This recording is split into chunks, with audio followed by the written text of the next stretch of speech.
le au le toe te ina ulu fau. Pe o te toe sa saina le fala e pe o le faiva o paula. O te le toe ang whangaina. Fo i le ni uloa pe ona o tau pōpoina. Ma wha atua ina le Alofa tu noa. Ai tātou te tepa tau la i le langi i le atua i lo na Alofa ma lo na anga Lenei. O wā o pa ia o le atua mai le vavau. E o atu i le wha vavau. Se whafonga o le tai au whaue. O Maia. O le atua lo tātou atua o le āmatanga. O ia fo i o le ngātaanga. O le alefa male o meka. O le atua wana nafi. O le aso mātai au. O Maia tātou vivi i atu i le atua wa o ia o le Alofa tu noa. E whaavavau lava. Tātou Tapua'i atu i le atua.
Amu ia le tangata o manatu.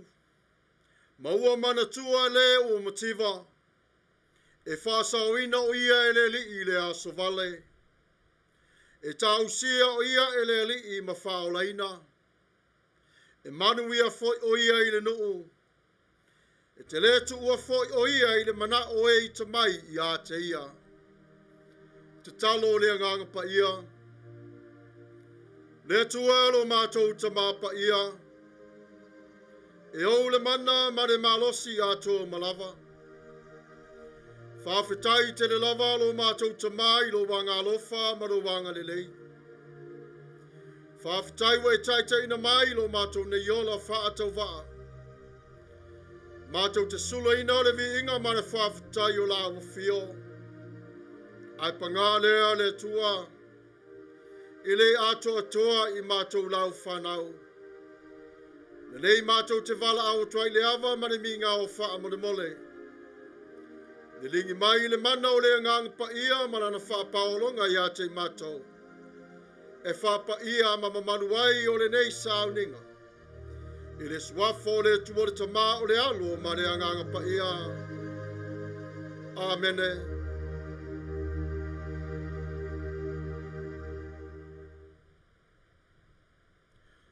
Tatou vivi atu i le tua i le pese o Saunia.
Fatuatuanga fa apostolo. Ngangana fa Samoa, ngangana fa Peretania. Ua ufatuatua ile tua le tama. Ole ona le malosi malava. Ole na faya le langi ma le lano langi. Wa ufatuatua fo ia Yesu Kiriso olo na alo e toa Tasi olo Tatou wali. Ole na fa na wele anganga Paia. Na fa na Maia Maria le taupou. Ole na puapua ngatia ile pule apona tio Pilato. Sa fa toroina. Sa maliu. Sa tanumia. Na o ifo se oli. Ole asitolu na toe tu Maia na ye woti. Na fioa e le langi. Olo wanofo o ia i le tu tau matau o le atua le tama. Ole ona le malosi malava. Ole a toia fio mai o ia e whamasino i e ola a toa mai woti. Ua au whatuatua i le nganga Paia. Ua au whatuatua i le kale sia Paia e au fiaino uma. I le mare mafutanga le au Paia. Mane wha mangaloina o anisala. Mane toi o mai o le tino o le tangata. I le mare ola e Tuavao. Amene. United Church of Christ, statement of faith in the form of a doxology. We believe in you, O God, eternal Spirit, God of our Savior Jesus Christ and our God. And to your deeds we testify. You call the worlds into being, create persons in your own image, and set before each one the ways of life and death.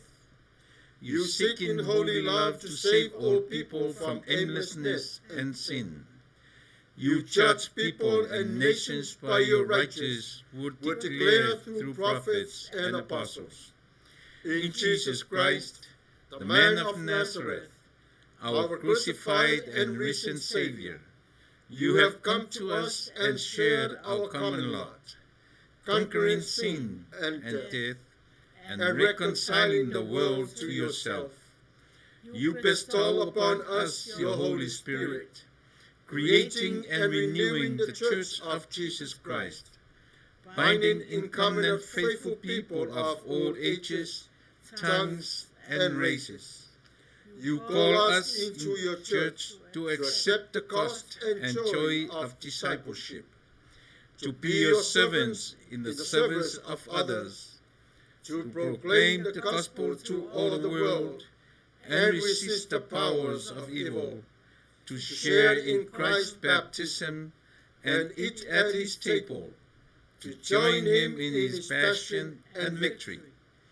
You promise to all who trust you forgiveness of sins and fullness of grace, courage in the struggles for justice and peace, your presence in trial and rejoicing, and eternal life in the realm which has no end.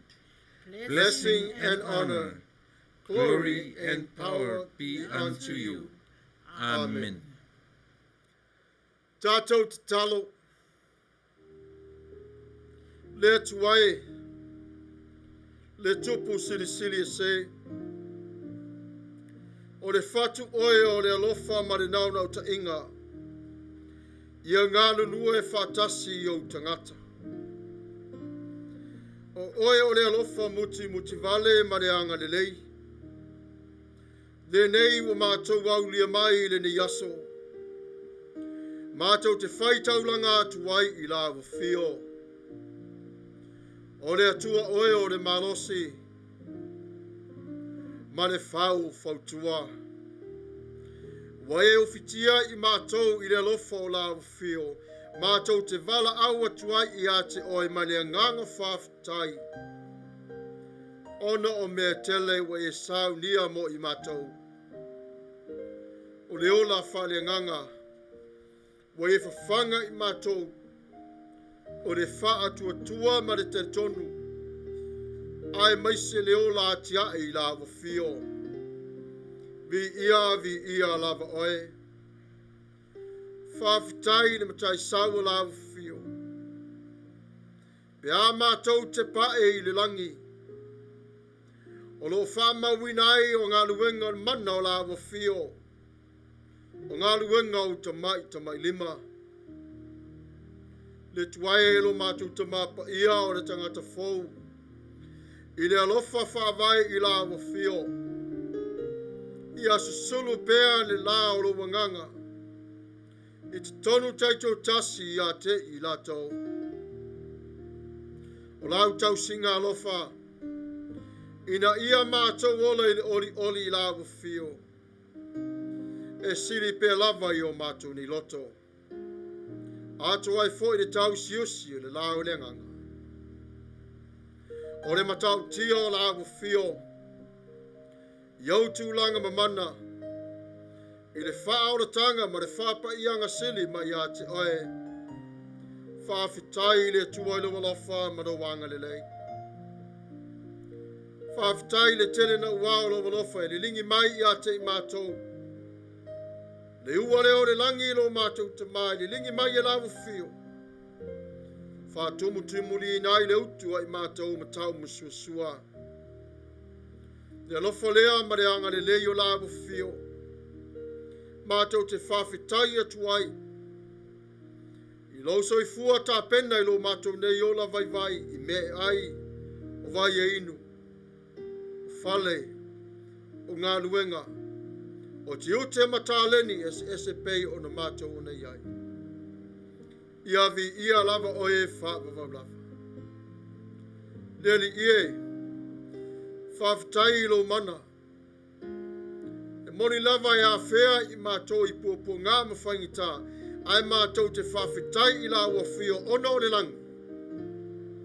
O le tala fia lea, i lo mātou ni ola tupu Tapua'i. E vi ia oe lo mātou matai. Wale tele o tamau a inga leli ie. Wa e li lingi atu i lau whanau le nei lava i tuasu.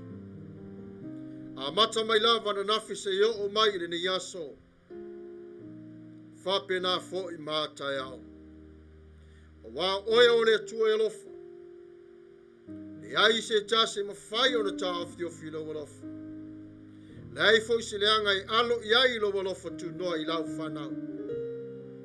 A whawhitai wa i ofi i mātou umalava. I le alofa mai lau whio. Lo mātou whātou i senga. O mātou sāvari mai i lau whio le li ie. O mātou langona uanga sala i mātou. O le loto malosi ma le whātala le. O le wha vai ma le whātalinga tuli. Ai maise awa whionga Paia. Leli ie, se a o na mātou o na FAITAU. Mātou te talo i le alofa whaamamaina i a te i mātou. Alofa ngia ave ese o ang sala. E ala i lau whaamangalonga. MANATU-AUTU i mātou i le toto le tamai māmo e Paia mai lawu whio. E ola mamangalo ai i mātou. I lo mātou vāma lawu whio i le opose lilo. Vāu i mātou manisi o tagata. Wō mai masani. Oso tuangane. Tua whawhine. Ai maise mātua ma mātua TUSI. Le tuai lo mātou tamā Paia. Whamore whaamangalo mai i a te i mātou. Se tau tua wa pā o vale le tau tamani i lau whawhonganga. Leli ie, alofa whaamangalo mai. Mātou te sāwa wari pe lava ma le taritonu i lo maliu ma Lotu e tu. Mātou te whātua tua ia oe ke riso. Le alo Faatumauina o le tua. I lo toto matautia ma le mawae. O lai o le tangata sa wha le tonu. Wa e wha ato toai o le tangata. Ma mawai o le awa noi le awa whata ma le atua. Peo ne whaafafonga mai le li ie. O ngā luenga ia sa whai ma le alofa. Ai pangalea. E le ato atoa i mātou. Whamangalo mai i ate i mātou i lo alofa tu noa. I le toto o Iesu Kiriso lo mātou wari ie. E tui nā tui la o fio a mātou mana o ngā taito tasi. Poi whāpotu patonga po le lau tele. I te tono lau e ka le sia maona tūlanga whalope. O nai o mātou ainga I le tausiaina. Lo mātou whaoratanga. O ngā ruenga matiute. O e olo ngase ngase. O e olo whaano noa. Leo mafutianga I so se vaenga o kelope. O awa o ngā re whanau o ti ngā maitanga. Le ola whamalosi au mai la au fio. Le mana ma le malosi o oe le tua. Ma le tele na wālo walofa ma le wanga le lei. Sila mai o fonga alofa. Whamore mole I alofa ma awai mai la au fio. Le tari o matou mana o ngā taito tasi. Le tuai. Whaava nei taimi. Whaurufale atuai le Tapua'i ngā lau whanau. Ina ia whaile ma leo I le langi lo mātou te mawhātasi ma le aupa ia. E sula ai lo walofa ma le wanga Lenei. Whawhitai tele lava I mea uma wa e whaia. O wā o le sami ea ma le lau ele wa iai o whamanuianga. Lau whamanuianga lea le tua mo lau whanau. E le ola whaalolo. Ai ola ma le mausali ma le teritonu ia te oe. Neli ie lo mātou ta māpa ia. O whia lava o whai malanga iai lau whanau Lenei lava I tula. Whaava noa le ea. Whaava noa le lau ele. Whātoa while mū sami. Le tualo mātou ta māpa ia. Whawhitai lo walofa maruanga Lenei o le mana onga lea I mātou lau whanau. Lenei o mātou tali sa paia. I le fia ma le manuia I a te oe. O lo walofa tu noa. Whamanuia le au o le mālo Samoa ma lana masiofo. Le nāno fua inga I tai lo mālo I le alo le li. Le li whaola Iesu Kiriso. Le whanotanga lau e kālesia I Samoa. Ye whamanuia ma whafoina o lato loto. Ia while mū matasi I le alofa. E wai I le manuia. E tu salava po le are malosi o le leanga le li ie. Le nei lalo langi. Mātou te vala au I la au fio. Au whatasi ma I mātou le malosi ma le mana mai a te oe. Le li ie lo mātou ta mapa ia. Whamanuia tutuila ma manua. Le la ua whai ngā malanga I le nei tausanga. No wha inga te tonu o le malo. Whamanuia le kovana malana masiof. I le ina o lo nuu le li ie malo malo. I le suafa mamalu o Iesu Kiriso. Whamanuia le lalo langi a toa o malawa. Le li ie lo alofa malo wanga li le. Nisi ua whai langi o le whaulonga e le o mai loa la wa fio. Le ai se whengainga ma la wa fio. Anga le lei la wa fio ia te lato. A vea le toto o Iesu Kiriso. Fofonga alofo le li whaola. Le li ie. E le ai se ang sala e mawhai o na mandu malo I lo walofa. E peo le ufi ai ia te imato. Le tualo mātou ta mapa ia. Whamanuia wa onga ar whanau o wharimai. O uso matua whawhine mātua e to ese lo mātou ta mapa ia. Iai la o fio. Ia o ngāo nei no whuanga le li ia to ese. E whai mawa onga ia te latou. Ina ia furitua mai ai ana nafi. Mo nei e tāpena ai mo atai au le whengainga mana o fio. O nisi o mea le tua lo mātou ta mā. O leo tā ua I la mātou nei te tala. A oe o le te mā o loforo e si la fia e au ngā mo I mātou. Whai o lo whingalo. I le suafo o Iesu Kiriso. Lo mātou wali I ma lo mātou whaola. I ole mawara aua tuai. Amene. Samuelu,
Tatou vivi atu i le atua i le pese ua Sauniga.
Faitau wina o Fionga Paia le Atua. Ngangana fa Peritania man ngangana fa Samoa. Reading of God's Word in English dialect and Samoan dialect. Our Bible reading for today will come to us from the New Revised Standard Version. 1 Peter chapter 4. We are going to read together from verse 8 to 11. 1 Peter chapter 4. We are going to read together from verse 8 to verse 11. Let us hear the word of God. Above all, maintain constant love for one another, for love covers the multitude of sins. Be hospitable to one another without complaining, like good stewards of the manifold grace of God. Serve one another with whatever gift each of you has received. Whoever speaks must do so as one speaking the very words of God. Whoever serves must do so the strength that God supplies, so that God may be glorified in all things through Jesus Christ. To him belong the glory and the power forever and ever. Amen. Faitawina o Fionga Paia le Atua. Ngana fa Samoa. Le atato faitawina mai le TUSI o le whenga inga fou. Peteru mua o rona Matau-AUTU wha. O le ao tātou FAITAU Tasi ai le whai upe valo. E whaangata mai le se folu maritasi. Peteru mua o rona Matau-AUTU wha. O le ao tātou o na FAITAU Tasi ai le whai upe valo. Se ia whaangata mai le se folu maritasi. Ia mua I mea uma o na maua o tau o le alofa nau o le tasi I le tasi.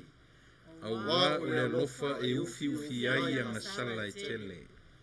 Yo tu talia malanga o tau malele mui. Ia taito a tasi ma au auna o le tasi I le tasi I le lava mea. E pei o na maua e ia o le mea alofa. E pei o au auna pule le leia le alofa tu noa winga ese o le atua. A fai e tautala se tasi. Ia tusa ma fionga a le atua. A fai e au auna se tasi. Ia tusa ma le malosi ua foa ina mai e le atua. Ina ia le atua I mea unalava. Ona o Yesu Keriso. Ia te ia le vi inga ma le mana e whaavavau lava. Amene. Manuia mai o le atua I le faitauina o ana Fionga Paia. Ma ia tu mau pe lava o lona vi inga e whaavavau lava. Amene. E ese whau I le mata ngō whio le ne yasu. I le tai ina le tusi FAITAU waso o le kalesia ma le lalolangi. O lo wha manatu mai ai le urutala e whapea, oso tua whawhine, tu mai awe au auna mo oe, alofa le tasi I le isi. Alofa le tasi I le isi. Whe mai luka I lana tusi a ngā luenga, le matapes fuma leono whai petosu matasi. E whaavae lo tātou whaolatanga, I lo tātou taritanunga, ia Keriso Yesu. Ma e whaavae fo I la tātou whaamasnanga, I le awala tātou te ola ai, e le tua. A hau noa le alofa I le tangata, o le loto nau. E whaapewhea o nei loa o le ala o le alofa. Ai o le ata moni lava lea o le tua, e mau le alofa, e toi a mataina e fo I le alofa, ai le mawhai o na maamuru ese mai ate oe. O I rātou umalava o lo iai I rātou I sawanga. Kerusiano pe le kerusiano. O lo o iai I le tua ma I rātou. Fe mai le mori mau I ane na mata o pe lima whai perua sumari lua. E le te tau I tangata taritonu ona fefe. Ai se au.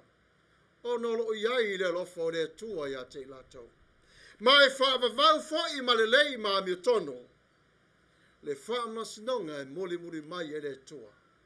I le taimi o pōpō ngā mwhainta. Ona whai mai leo o le matua o le launga lenei asu. Faatumauina le alofa o le tasi I le isi.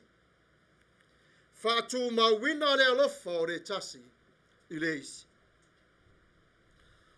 Ona mawai leo o le matua e whapea mai le whaiupe valu. Ia mua I mea umma o na mawai o tau o le alofa nau o le tasi I le tasi. A wā o le alofa e ufi ai ang salai tele. Ia mua I mea umma o na mawai o tau o le alofa nau o le tasi I le tasi. A wā o le alofa e ufi ai ang salai tele. E whape whea o na whaamatala le alofa. A se tato wa aira le whai upolo na whitolo whaamatala I nai le apopo inga Maia Peteru ia te tatou le au kerisiano o le nei asu. Whemailan whamanatu e ta tau o na tatou o la whaataritali o ne toi a whio mai Jesu Keriso I le lano langi nei. O le Sauniuni e whailoa I Maia. I le taimi nei lava, tātou te tā pena atu iai.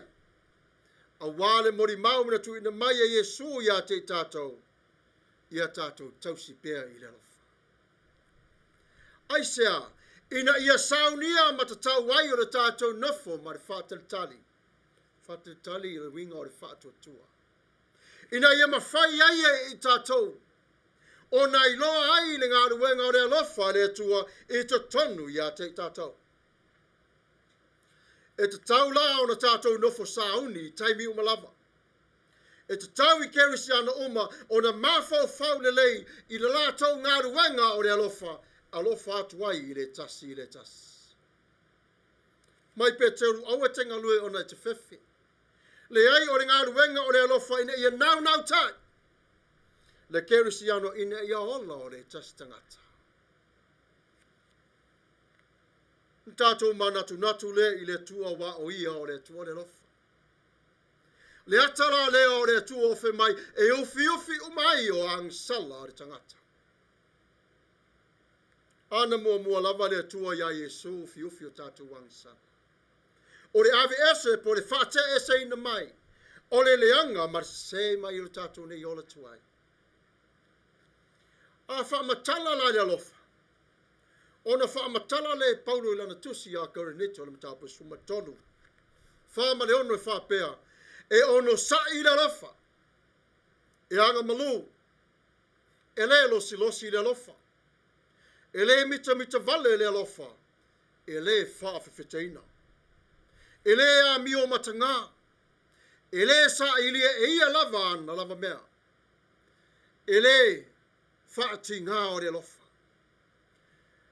Ai finau le lofa I le lofa ma le wha maoni. E le fia le lofa I a mio le anga. Ai fia I le a mio le lei. Ar whaatonunga mo I tātou le nei aso. O le alofa I ufi umai. O angsala e tele. E sili atu o le tāua o le alofa nei mea alofa wha le nganga. Ua tu ina mai te tonu o le tino o le kalesia. O le alofa e au ngā ia I tātou, o na tātou a mio alofa tuai I le tasi. Au nā tuai I le fina ngalo o le tua, I le tasi o usoa tangata. Ai se ae tāu ai I le alofa. Fe mai lava Paulo, o le nei, o tu mau le whaatuatua ma le whaamoemoe ma le alofa. O nā mea tonu, a o le sili o nā mea, o le alofa lea. O le alofa o le mea alofa lea a le atua ia te oe. Ua tu ina atua I le atua ina ia e whaailoa atuai o le kerisiano alofa. A e loa alofa. Ua e te te atu I puapua ngā o le ita mai o le tastangata ia te oe. Fe mai Peteru o wa o le alofa e ufi ai ang sale tele. E iai le wha mangalonga. Moni, E pei ona whaamalo si au mai o Peteru, ia mua lava le alofa ia te oe, ia sa uma lava o lo wala. Au le taimi le tonu nei, ua vava ai o Peteru o lata lona taimi, TUSI ai le tala o le alofa. Ai sea, ina ia ola Tasi ma Tasi le alofa, i le au kerisiana, a o lumanai le maliu mai o Yesu le lalo langile. Awa o le alofa, o lo ta ua le savalinga i le mamanu o le atua, ta te whai ai o lono finangalo, whai ai o na wha ma ngalo o le Tasi i le Tasi.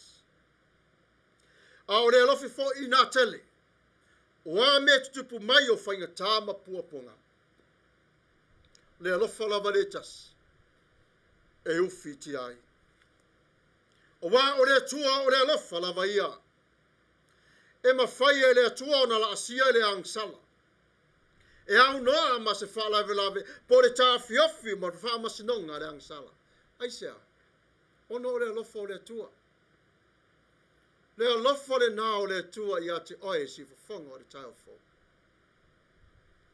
Whamai le atua ia e mana tua foi. Ua ia te oe le alofa, ua wha upenga ina ia te oe, ua tu inato foi e le atua o le ngangana ia te oe. O la lo wanganga, manuia lo soifuanga, alu e alofa.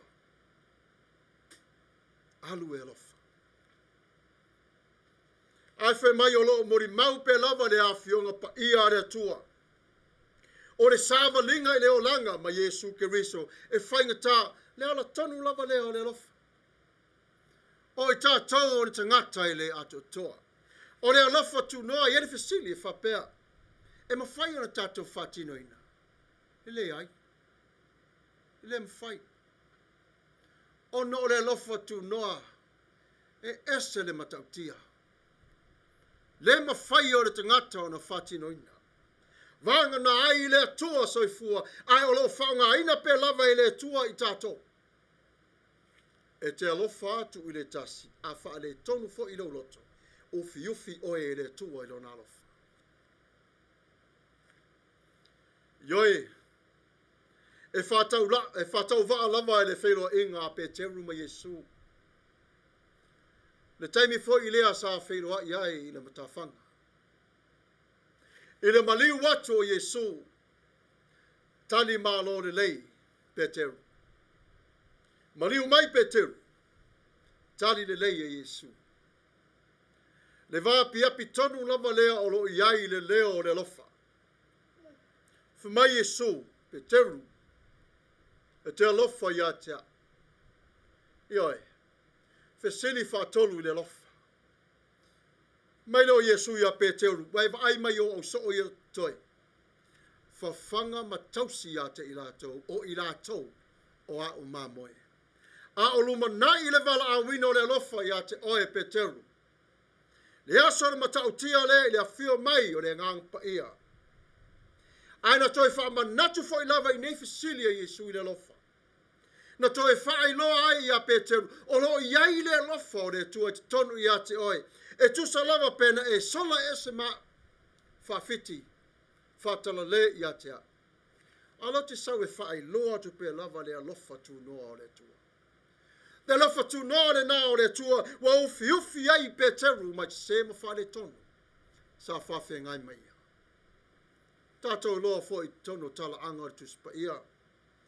O Peteru stangata pito e sili un whalonga tai le li whaola. Ai tu mau pēa le alofa o Yesu ia Peteru. Si wa whonga o le tai o fo. O oe o le ata o le alofa. Wa e maua le alofa. Wa e au na lele yatu i le alofa. I winga ese o le tua. O a winga ese o le tua. Wha mangalo. Wha manuia. Wha whitaia. Whe soa soani. Tau mawhai na ia le lei leo langa o le Tasi. Ai leo oiro mafufau. E leo ni whamatalanga e whaasua malie. A upu mai te tono le a whionga pa i aere tua e whapea. Sei whamatala tele ai le alofa sosoani. o le atua ia te oi le ne yasu. A whala e au whai o tatou putalofa. E whita ia I lava lau whainga malanga mapua po ngā mwhaingta. A whape foi nā oi le ala. Au e te whewhe. O lo o iai le atua e whaatasi ma oi. O le tūla whono le nā ma le whalu penga o le alofa. O le a wai whaatasi o le atua ia te oe. Ma oe I le atua tasi le awang. Tasi le tautua. E se le mata ngō fie. Opo le ne te ngata o Peteru. O na ua masani ai I le olanga o le whaati ngā I le li. Ai na o lawa ina papai atu ai le lima o le li ma toi wha Manuia I a Peteru. Ai o lo tau tala pea lava Peteru I nei lava mau opo e wha ai lo atu ai lo na lofa ma le wha maoni. O na ua ai le lofa o Yesu. Ana leva ai Peteru I le lofa o Yesu I a te ia wa toi whaola mai I a te ia mai te tonu lava I a te ia. Ia ta ila. Pe iloa e Peteru le lofa. Le ata le nā mo tātou si whawhanga o le tai au fau. Male lalo langi atoa. O le lofa. E siri le lofa I mea o malawa. O tā leni, o ngā nuenga, o le poto ma le ata mai, o oa ma ta mau ainga. E le lei. A le me pito I sili lava. O le lofa. Le ase au ngā o le mānei o ofo o le mau oa ai le ai o se lofa. O whaatino e alo nā lofa ma le anga le lei. Ai awane ni lifa I tātou I le lofa, e whaatauina I oa o le lalolangi nei. E leo se alofa le nā. Na ona whaaftawa. A o le alofa mai I le atua, e te wala au ai I le atua alofa ngia. Le uso le tō whaafine le mātua. Nātu TUSI. Po o ai lava, o le tausia I le alofa. A o le mea alofa o tu ina atu I le atua I ate oe, ina ia e alofa atu ai I le tasi. Nā luna winga, sa atu I le tasi. I launga ngana ia le lei I tangata. Tala no I le tangata ia Yesu. Toi wha manatu le tangata o le angsala o le mea I le lei. A o le alofa tu noa o le li e mata ngofi. O le alofa na maliwai e somo I tātou. Wha mangalo ai I tātou. O le ola lea o le tangata. Wa uru whare atu ai I le ola e whaavavau. Mata pena e fo'i mo atai au. Ia tātou whaasirisiri le alofa. O le whina ngalo le nā o le atua. Whemai e te ufi atu ai. I le ita. O se tasi mai a te oe. Ia e alofa nau. Ma o le atua. O lo whatasi ma oe. Maintaining constant love for one another. From the book of Peter, we find so many good things that comes with it. But in this portion of the scriptures, speaks only about what love is, or what love can do. What is the purpose of love? Can love overcome sins? Of course, yes. Can love overcome any other things in my life? Of course. Because God is love. You might hurt if I say this thing to you. Your children are not yours. They are just lent to you for a while. These are the gifts of God to you, family, but they all belongs to God. Of course, the reality is this. Be nice to your children. They will find you home very, very soon. Children nowadays, they are walking or they living in life without love. The only love they know is young love as they grow.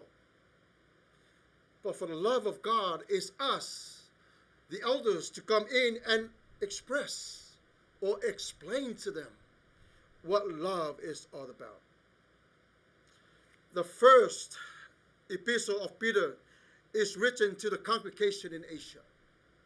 Peter knew something that was going on in the congregation. They were living in fear and worries and wondering, how can we be able to overcome our own merit? Therefore, Peter wrote this letter to them. Love covers all the multitude of sins. The love of God provides for you. With all these verses is focused on how we share life with one another. How to live life with love. To share what love has bring to us. To give us that passion. To give us the spiritual love. So we continue to praise and to live for our God up above and serve others. It's not for us to be served. Serve others. And more than that, good stewards of one another. You are Sivafonga or the Taiafo. You are good stewards.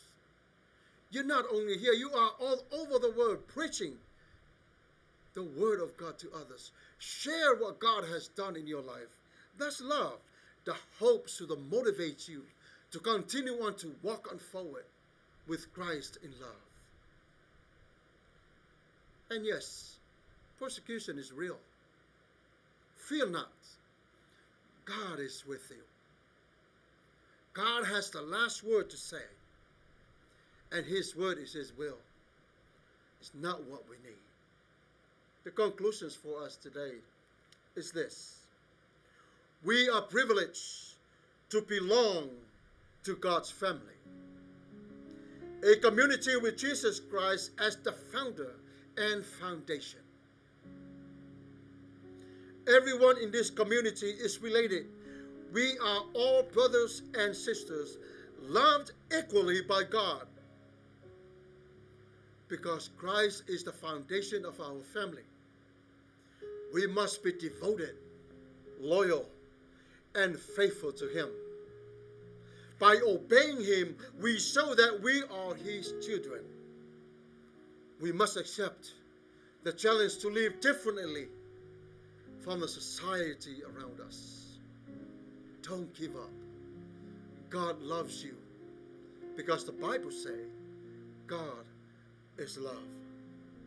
May God bless you all in Jesus' mighty name. Amen.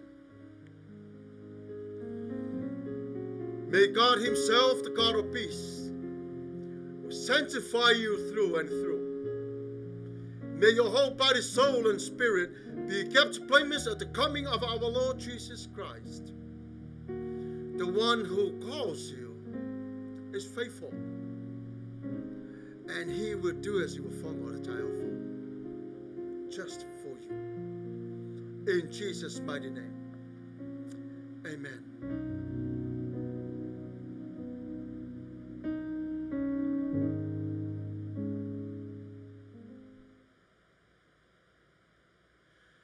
Tatou vivi atu I le tua I le pese ua Sauniga.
Ia manatu sa mo le o tatou tau mai si ui o le tatou Sauniga o le nei aso. Ia te au leva ma le whaarolo e whai ia uma fonga tau mōli o le taitai o le Sauniga o le nei aso, sunga ni whaiwhiau ia Pastor Samuelu. Ia ma le mamalu o le ni kalesia o le si fonga o le tai fou. A o le mātou ngā ruenga whaiwhai pia le ngata o le aso sa. E te tala pia o na whaituto a iaso te itasi o le vai aso. Fe au o le nei aso pe o na tau alangaina. Ia, ele iasi isi me sili. A o te taritonu foi. O le atoanga lea o le TUSI Paia le te FAITAU mo tatou FAITAU ia iaso uma. O le Alofa. Ai, moni atu langa whaafitai e tusa o lau whaafongaanga Samoa. I latou fo i le maua se hawa noa e anga iai i le malu o le maunga o le atua o no fe au mga ruenga o nisi fo i oro fea ngai mamai to tu ngā o le tino o whaatau to lia ele ngata i tono ainga o whare mai tono o le whare pui o lungo o le whai ngā malanga i lungo o le ea o le vasa ia matfonga ele a o le o maua se teini to tonu o malu e pe o Lotu Tapua'i masani ai. A o le winga le nā o le tautua le nei mani au onanga. A le kādesia tau amata o le si ufonga o le tai au fō. Ia e mātou te longo pui e li iai lau whaafonga wha le anganga, wha le tino, wha le mafau. Ia iai le anganga o le tua ma oe sa moe le nei vai aso wha malu mai. Ia, ang le leile atua ia i latou wainga o lo fia ngai ma wha anoanoanga o no le wala au pa ia le atua. I tutonu fo i ro tatou atunu sa mona lua, whai ngā malo o te tuila, manua, ia teinane fo i le malo tutu o Tasi. A o fia ngai ai le e kalesia o ao le e whakasa maana whonotanga wha le tausanga. Ia pio na lau sila fia o le tausanga mua le nei, ua usu ia i le masina le nei, ia ele masani ai, o me lava le masina peitai, ia ona o le fea ngai ai o le lalolangi ma le wha mai e le o toe nā ma le laina. A fuai, ia whamania le atua i usu ngā whono, teitai o e kālesia, o le au usu whono a mao atu, tu tonu fu o Samoa, ia o lea manatu toe Tasi le vai aso atoa, ia ona taape mai leo le usu ngā whono, ia iai le mana o le atua, i taitai o le kālesia, ia mani MANATU-AUTU talanoina, ia mo le anga i luma o le foi o nanga a le tatou atunu. Ia whapena foi lau fionga i lau sunga i whaiwhiau, Pastor Samuelu, ia i le Alofa o le Atua. Ia o whia lava le mea o anga iai ngā ruenga o le la le tino, ngā ruenga whale angang, whia ia e na o le tua na te sila fia mea uma i tutonu o loto ma nganga o i tatou uma. Wha moe maa warunga, tatou tuli i le tua sa Tapua'i. Whi au o le nei aso whaafitai tapena, wha malo i o e whinafinau i le whinangalo tatou matai. Sa mua whaafonga, tatou folau i langi maa i le nā vai aso, o wha malu mai whi au mga ruenga i a Manuia tele lau whaafonga anga, Manuia le Mafuta mai i tatou Tapua'i i ngore nei aso, ia soifua mai Manuia. Tatou whai ui le talo. Le tua me manai lo mātou ta mapa ia. Ma mai nei ngā riwe ngā lau whanau. Ma ta oto atu i lo pa ia ma lo mamalu la lātou Tapuaʻinga. Neri ie, wha maru oe i a te lātou. Pui maru tia i lātou. Ofi i lātou i lo walofa. Ma lo wanga le lei te le lava. I le suafa o Jesu Kiriso. Amene.